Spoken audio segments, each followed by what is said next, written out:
My grandmother's will stated my siblings get the house and savings. I got her recipe book. They laughed during the funeral. I opened it that night. Every recipe had a bank account number written underneath. Offshore accounts, totaling $15 million.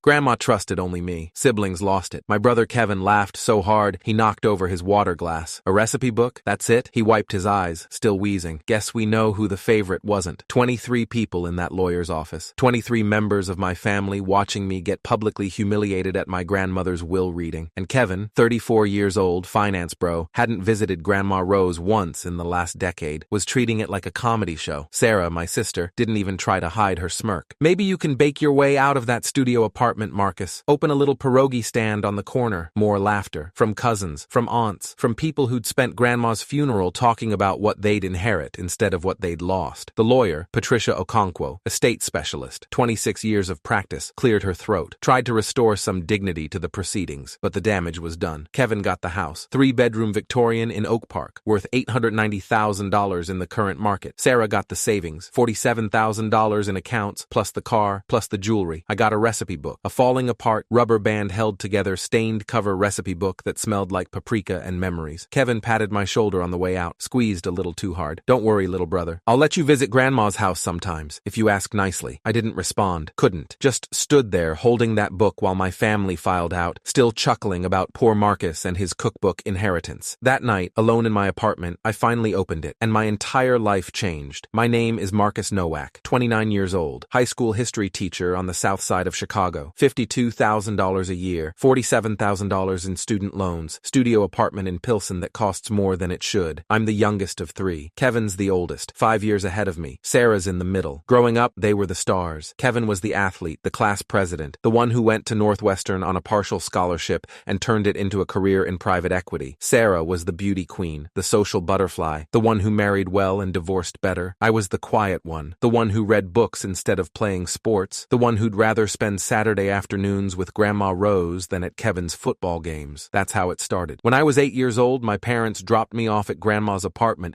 because they needed someone to watch me while they drove Kevin to an out-of-state tournament. Sarah was at a sleepover. I was the leftover. Grandma Rose opened her door and smiled like I was the most important person in the world. Come, Marcus. Today I teach you to make pierogi. Real pierogi, not that garbage from the freezer. I spent the whole afternoon in her tiny kitchen, flour on my hands, learning to fold dough while she told me stories about the old country, about surviving the war, about coming to America with nothing but a suitcase and a determination to build something better. From that day on, I visited every Sunday, every single Sunday for 21 years. We'd cook together. She'd teach me her recipes, pierogi, borscht, galabki, babka. She'd tell me about her life, her bakery, which she'd sold decades ago, her husband, my grandfather, who died before I was born, her dreams, her regrets, her wisdom. I was the only one who came. Kevin was too busy. Sarah was too important. My parents were too tired. The cousins had their own lives. Just me and Grandma Rose every Sunday, 2 p.m. sharp, until the day she died. She passed on a Tuesday in September. 91 years old. Went to sleep and didn't wake up. The best way to go, everyone said. Peaceful. I was the one who found her. I'd gotten worried when she didn't answer her phone Sunday afternoon. Drove over Monday night. Used my key she'd given me 1 year ago for emergencies and found her in bed, hands folded, expression calm, like she'd been ready. The funeral was 3 days later. Standing room only, which surprised me. Grandma Rose had outlived most of her friends, but apparently she'd touched more lives than I knew. Former employees from the bakery, neighbors she'd helped over the years, people from the old community who remembered her kindness. Kevin gave the eulogy, made it about himself, mostly. She taught me the value of hard work. She inspired me to succeed. He hadn't visited her in 10 years, but you'd never know it from his speech. Sarah cried on cue. Perfect makeup, running in photogenic streaks. She posted about it on Instagram within the hour. Missing my Babsia today. She was my rock. She'd called Grandma Rose maybe twice a year, Christmas and her birthday, never more than 10 minutes. I sat in the back and said nothing, held the grief inside where no one could see it. At the reception afterward, I overheard Kevin and Sarah talking. You think the house is worth more or less than $850? More, probably. That neighborhood's hot right now. We should sell fast. Split it 3 ways? Sarah laughed. Why would we split with Marcus? He'll get whatever she leaves him, probably some old costume jewelry. They didn't know I was listening, or maybe they didn't care. The will reading was a week later. I'd expected something small, maybe a few $1,000s, maybe some of her jewelry, nothing valuable but sentimental, maybe the photo albums she'd kept from the old country. Instead, I got the recipe book. Kevin got the house, Sarah got the savings, and everyone laughed. I drove home in a daze, sat in my apartment staring at that book for hours, couldn't bring myself to open it. It felt like another rejection, everyone, like even Grandma Rose, who I'd loved more than anyone, had decided I wasn't worth much. Around midnight, I finally cracked the cover. The first page was her pierogi recipe, handwritten in her careful script, the same one she'd used to write me birthday cards every year. Ingredients, measurements, instructions, the same recipe she'd taught me when I was 8. At the bottom of the page, in much smaller writing, almost hidden in the corner, CH 847291 Zurich. I frowned, thought it was a printing notation, something from wherever she'd gotten the book. Turned to the next page. Borscht recipe. At the bottom, SG 338471 Singapore. My heart started beating faster. Next page, Galabki, LI 229847 Liechtenstein. I flipped through the whole book. 47 recipes. 47 strings of numbers and letters. Each one different. Each one formatted the same way. 2 letters, 6 digits, a location. Bank accounts. These were bank account numbers. I didn't sleep that night. Just sat there, turning pages, counting entries, trying to understand what I was looking at. It seemed impossible. Grandma Rose had lived in the same apartment for 40 years. Same furniture since the 70s. Same wardrobe. She clipped coupons until the week she died. Everyone thought she was poor. But these numbers. At 8 a.m. Chicago time, I called the first bank, UBS in Zurich. It took forever to get through the automated systems, to find someone who spoke English, to explain what I was trying to do. I'm trying to verify an account. The number is CH847291. The account holder was Rosa Nowak, recently deceased. I'm her grandson and sole heir to this asset. The representative put me on hold. 10 minutes, 20, 30. Then she came back. Sir, I've verified the account. Before I can release any information, I'll need documentation proving your identity and inheritance rights. That's fine, but can you tell me, is this account active? Is there anything in it? Pause. Sir, the current balance is approximately $340,000 USD. I almost dropped the phone. I'm sorry, 340,000? Approximately, yes. The exact amount fluctuates with exchange rates. This account has been dormant for several years, but remains active. I thanked her, hung up, stared at the wall. Then I called the next number. Singapore, $890,000. Then Liechtenstein, 1.2 million. Then Luxembourg, 2.4 million. By noon,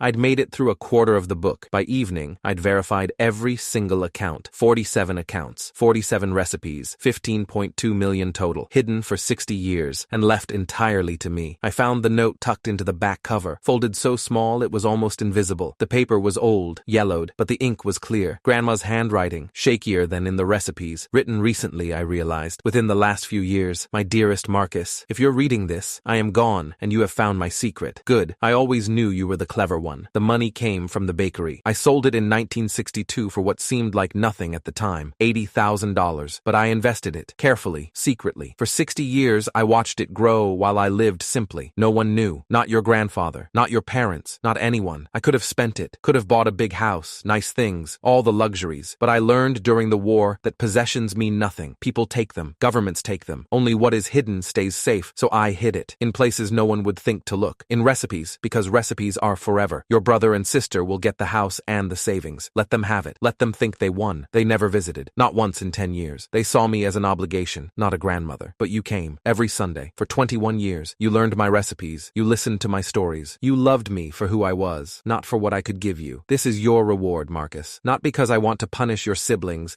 but because you earned it. You were there. You cared. You were my family when no one else bothered. Use this money wisely. Build a life. Find happiness. And if you ever share this story, tell them the truth. The real inheritance isn't money. It's time. It's presence. It's love. Your siblings got exactly what they deserved. Nothing. Love always. Babsia Rose. I didn't tell anyone. Not for 3 months. The first thing I did was hire a lawyer. Adrian Okafor, international estate specialist at Morrison & Partners, 18 years of experience with cross-border asset recovery. I found her through a recommendation from a college friend who'd become a corporate attorney. This is unprecedented, she said after reviewing the documents. Your grandmother created an entirely separate estate structure hidden within a personal item bequeathed specifically to you. Legally, these accounts are not part of the primary estate. They're yours. My siblings won't see it that way. Your siblings don't have standing to contest. The accounts were never disclosed as assets because they were hidden. They were transferred to you through a personal bequest, the recipe book, not through the general estate distribution. She paused. This is actually quite brilliant. Your grandmother essentially created a parallel inheritance structure that bypasses normal probate entirely. So it's legal? Completely. Though I'd recommend working with the relevant tax authorities proactively. The IRS will want their share of anything repatriated. But the underlying ownership is clean. We spent the next 3 months doing exactly that. Consolidating accounts, working with foreign banks and their labyrinthine verification processes, filing the necessary paperwork with Treasury and the IRS, setting up trusts, investment vehicles, legals, legal structures to protect the assets. By November, everything was in place. 15.2 million, legally mine, and my siblings had no idea. Kevin called the week before Thanksgiving. We're having dinner at Grandma's house. My house now. He always emphasized that. You can bring a dish, something from that recipe book. He laughed. Still thought it was hilarious. Sure, I said. I'd love to come. I spent the next week preparing. Not food, documents, bank statements, account summaries, legal certificates of ownership, the note from Grandma Rose, carefully preserved. Everything organized, copied, ready to present. My lawyer reviewed the package. You're sure about this? Adrienne asked. You could just move on. Never tell them. Live your life. They laughed at me. At her funeral, they mocked what she left me while she was barely in the ground. Revenge isn't always satisfying. This isn't revenge. This is truth. She nodded slowly. Then make sure they understand. This isn't about the money. This is about what the money represents. I understood perfectly. Thanksgiving Day. I pulled up to Grandma's house, Kevin's house now, at 3 p.m. The driveway was full. Mercedes, BMW, Lexus. My family had done well for themselves, at least materially. I parked my 8-year-old Honda Civic on the street, walked up the path I'd walked 1,000 times as a kid. Kevin answered the door. Big smile, firm handshake. Marcus, glad you could make it. What did you bring? I held up a pie box. Apple, from Grandma's recipe. Perfect. Put it with the other desserts. The house was full. 30 people, maybe more. Aunts, uncles, cousins, Kevin's wife Jessica, Sarah's new boyfriend Todd. Everyone dressed nicely. Everyone drinking wine and making small talk. I moved through the crowd, accepted hugs from relatives I barely knew, listened to conversations about stock portfolios and vacation homes and all the things people with money talk about. Sarah found me in the kitchen. Marcus, you actually came. She seemed surprised. Cute pie. Very domestic. Thanks. Nice to see you too. Love what Kevin's done with the place. New countertops, new appliances. He's really making it his own. I looked around. She was right. Kevin had already started renovating. New cabinets where Grandma's originals had hung for 50 years. New tile where her linoleum had been. New everything. Erasing her piece by piece. It's different, I said. Better. Grandma's taste was so dated. Sarah wrinkled her nose. No offense. I know you were close. None taken. Dinner was served at 4:30. Traditional spread. Turkey, stuffing, mashed potatoes, green beans. Nothing from Grandma's recipes, I noticed. Nothing from the old country. Just standard American Thanksgiving, catered from some upscale grocery store. Kevin stood at the head of the table, raised his glass. I want to make a toast to family, to this beautiful house that Grandma Rose left us, and to her memory. May she rest in peace. Everyone raised their glasses. To Grandma Rose, I raised mine too, smiled. Then I stood up. Actually, I have something to share. Kevin frowned. Marcus, we're about to eat. It'll just take a minute. I pulled the folder from my bag. Thick manila envelope. Everyone watched, confused. At the will reading, you all remember what I inherited. Grandma's recipe book. Kevin snorted. How could we forget? Kevin laughed about it. Sarah made jokes. Everyone thought it was worthless. Sarah shifted uncomfortably. Marcus, we were just... Let me finish. I opened the folder. The recipe book had something hidden in it. On every page, in the margins, small numbers that looked like nothing if you didn't know what you were looking at. I pulled out the first bank statement. Account numbers. 47 of them. For offshore accounts Grandma had been building for 60 years. The room went silent. This is a statement from UBS Zurich. Account balance, $340,000. I laid it on the table. This is from DBS Singapore, $890,000. Another sheet. Bank of Liechtenstein, $1.2 million.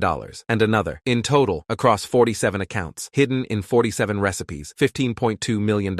Kevin's face went white, then red, then a color I don't have a name for. That's impossible. It's not. I've spent 3 months verifying every account, working with lawyers, consolidating the assets. I pulled out the legal documents. These are the certificates of ownership. These are the tax filings. This is the letter from my attorney confirming that everything has been legally transferred to my name. I spread the papers across the table. Bank statements, legal certificates, account summaries, proof. Sarah grabbed one of the sheets, read it. Her hands were shaking. This has to be fake. Grandma was poor. She clipped coupons. She clipped coupons because she was smart, because she'd survived the war and learned that the only safe money is hidden money. I pulled out Grandma's note. She also left me this. I read it out loud. Every word. The part about the bakery, the part about hiding, the part about Kevin and Sarah never visiting. Your siblings got exactly what they deserved. Nothing. The silence was absolute. Kevin stood up so fast his chair fell over. This is fraud. You forged those documents. You manipulated a dying old woman. I found them a week after she died. I've done nothing except verify what she left me. That money should be split equally. We're family. Family visits, family calls, family shows up. I gathered the papers. When was the last time you saw her, Kevin? Before the funeral? He didn't answer. It was 2014, her 85th birthday. You stayed 45 minutes and spent most of it on your phone. I was busy. You were always busy. Too busy to visit. Too busy to call. Too busy to care about anything except what you'd get when she died. I looked at Sarah. And you. You called her twice a year. 15 minutes total. Never once asked how she was actually doing. Never once offered to help with anything. Sarah was crying now. Grandma loved us. She tolerated you. She loved me because I was the only one who actually showed up. I tucked the folder under my arm. I'm going to leave now. Thank you for dinner. It was illuminating. Kevin grabbed my arm hard. You can't just leave. That money belongs to the family. That money belongs to me. Grandma made sure of it, legally, deliberately, because she knew exactly who you were. I pulled my arm free. Contest it if you want. Spend what little you have on lawyers. My attorney already told me, you'll lose. The accounts were never part of the disclosed estate. They were hidden assets, bequeathed through a personal item, legally mine from the moment she died. I headed for the door. Kevin followed. Marcus, wait. We can work something out. Split it 3 ways. That's still $5 million each. I stopped, turned around. You laughed at me, Kevin, at her funeral while she was barely in the ground. You made jokes about my inheritance in front of the whole family.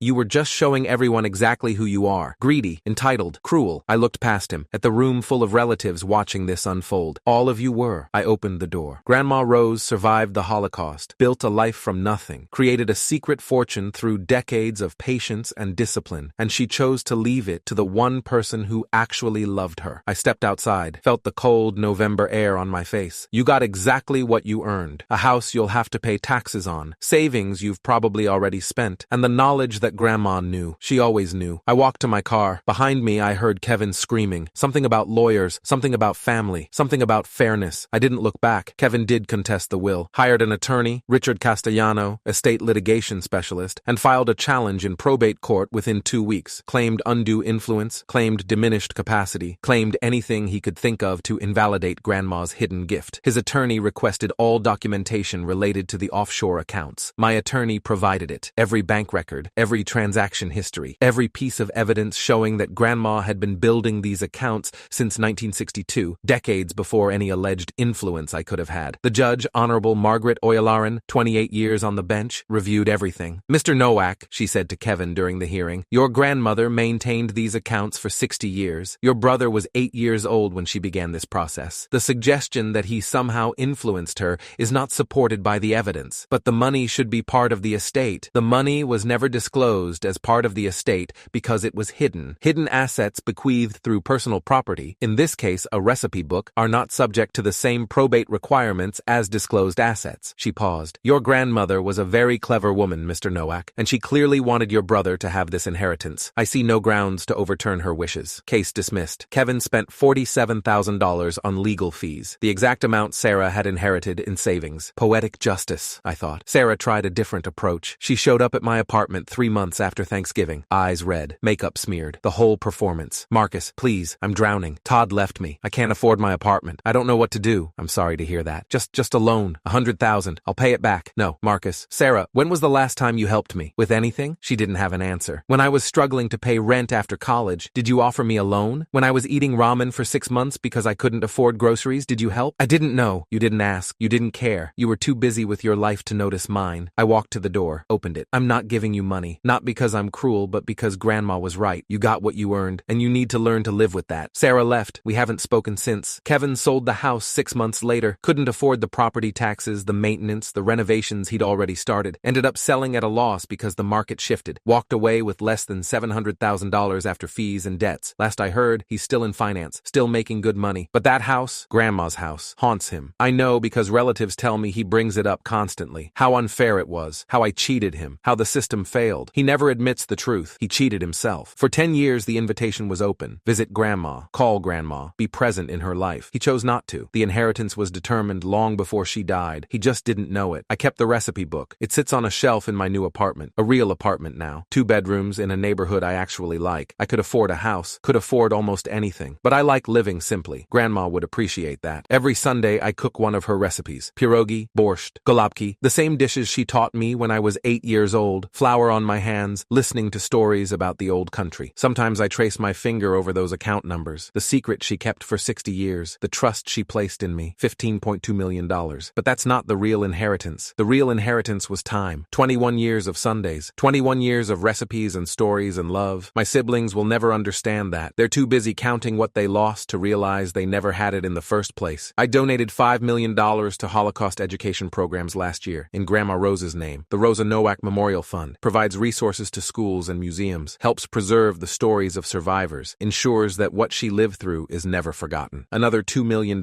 went to scholarships for first-generation college students. Kids like I was, struggling to afford an education, trying to build something from nothing. The rest is invested, growing slowly, waiting for the right opportunities to do more good. Grandma didn't leave me that money so I could buy fancy cars and take expensive vacations. She left it because she trusted me to use it wisely, to honor what she built. I'm trying, every day.